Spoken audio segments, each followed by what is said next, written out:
Nakikita nyo po yung sa screen na picture ho, mga ka-action. Protest po yan. Eto na naman tayo. Lahat na lang na ginagawa ng Pangulo para sa ikakabuti ng bansa natin. May mga kababayan ho talaga tayo na ayaw sa ginagawa ni Mr. President Bongbong Marcos. Ito po yung nakakalungkot. Isipin, ang iilan sa ating mga kababayan is tutol sila sa ginagawa ni Mr. President Bongbong Marcos na ikakabuti ng Pilipinas. Sus Maria Josep naman. Kita nyo po yan? Iilan lang ng mga Pilipino ha, kasi hindi naman sila marami. Ano ba yan? Ang ano na yan, mga ka-action, mamaya i-play ho natin ang maiksing video. Ayan, basahin po muna natin itong naging caption ng News 5. Credit po sa post nyo, News 5. Ayan.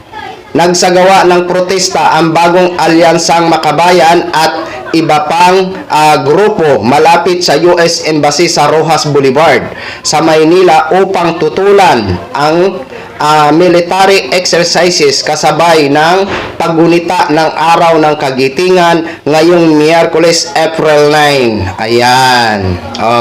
Ayan po. Nagsagawa ang ating ilan sa mga kababayan ng protesta para tutulan ang military exercises. Wow. Tutol kayo sa ginagawa ngayon ng pagsasanay o paghahanda ng ating mga military. Tutol kayo sa US. 'Di ba? Sino ba ang laging nanghaharas sa ating mga Philippine Navy? 'Di ba? Maliwanag na maliwanag ho dito, mga kababayan, na talagang ang nanghaharas sa atin ay ang China diyan sa mga sovereign rights natin diyan sa West Philippine Sea. Bakit hindi kayo pumunta ng Chinese Embassy at doon kayo manawagan na itigil na ang panghaharas sa ating mga kapwa Pinoy na nagbabantay doon ng mga Philippine Navy at iba pa? 'Di ba? Ito ho ang ginagawa ng administrasyon ni Mr. President Bongbong Marcos. Ay ano po to? Dapat hangaan po ito. Saan ba tayo tatakbo kung sakali? Buyag, wag naman sana. Saan ba tayo hihingi ng tulong sa China? China nga ho ang nambubuli sa atin at nanghaharas dyan. Diba? Saan tayo tatakbo? O hindi hihingi tayo sa US ng tulong?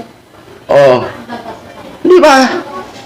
Imbis na sa ganitong sitwasyon, isuportahan ho natin ang Pangulo, pero ang iilan sa inyo is tutol. Alam naman ho natin na itong mga past few days lang, tingnan nyo baga ang mga dangerous maneuver ng mga barko ng China China Coast Guard sa West Philippine Sea. Tingnan nyo baga kung anong ginagawa dyan nila sa ating mga Philippine Navy Coast Guard. Di ba? Diyos ko naman, mga kababayan. Mas kinakampihan nyo pa yata, ha? Nagtatanong kami. Tutol ba kayo dyan sa military exercises na kung saan ay sinasanay ang ating mga sundalo? Diba? Para palakasin ang ating mga kasundaluhan. Tutol kayo dito. Anong gusto nyo? Kampi ba kayo sa China? Nagtatanong lang ho naman ako, ha? Kasi tutol kayo dito eh. Ako wala akong nakikitang masama dito sa military exercises. At napakaganda ho niyan. Diba? Dahil sinasanay ang ating mga sundalo. Kitang-kita naman ho natin. Diba? Dapat dito, suportahan ho natin itong ginagawa ng Pangulo. Dahil para po ito sa atin. Ang mga kasundaluhan ho, ang magpuprotekta sa ating mga ordinaryong Pilipino. Kung sakali, buyag, wag naman sana. Diba?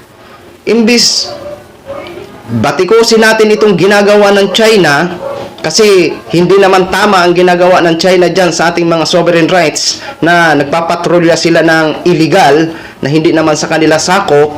Imbis magtulungan tayo na batikusin yung ginagawa ng China, ang iilan sa atin nakakalungkot isipin na itong ginagawa na military exercises wala naman sanang hangad kung hindi sinasanay lang naman ang ating mga kasundaluhan. 'Di ba? Hindi naman ibig sabihin na sinasanay sila is anuhan na tayo. Hindi. Di ba? Yan ay paghahanda lang kung sakali.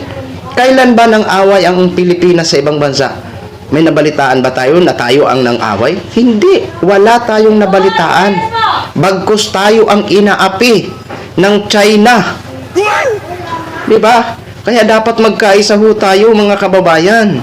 Suportahan ho natin dahil wala naman itong masama ang ginagawa na military exercises. Diyos ko naman. O ito ho mga ka-action, panoorin nyo po itong video.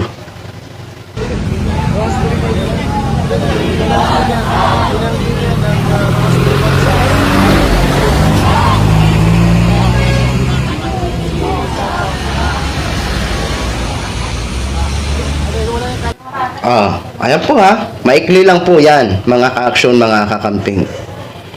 Basta tayo, ano man ang ginagawa ng gobyerno, basta tama lang at papakinabangan ng maraming Pilipino. Suportahan ho natin. Di ba? Kung may dapat man tayo batikusin, itong ginagawa ng China, na mga Chinese Coast Guard, dyan sa ating mga Philippine Coast Guard or Philippine Navy. Di ba? O yan ang dapat natin batikusin dahil hindi ho yan tama. Di ba? Itong ginagawa ng military exercises, maganda po yan na sinasanay ang ating mga kasundaluhan. Kaya dapat suportahan ho natin yan. Di ba? Para po yan sa kapakanan ng bawat Pilipino.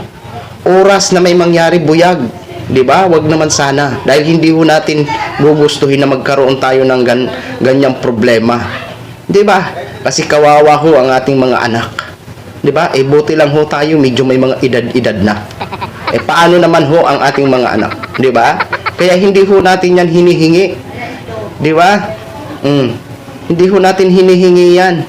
Yung makipag-rakarakan tayo dyan sa ibang bansa. Hindi ho. Di ba? Yan ay naghahanda lang ho yan. Sinasanay lang ho yan. Di ba? Para din po sa atin lahat yan.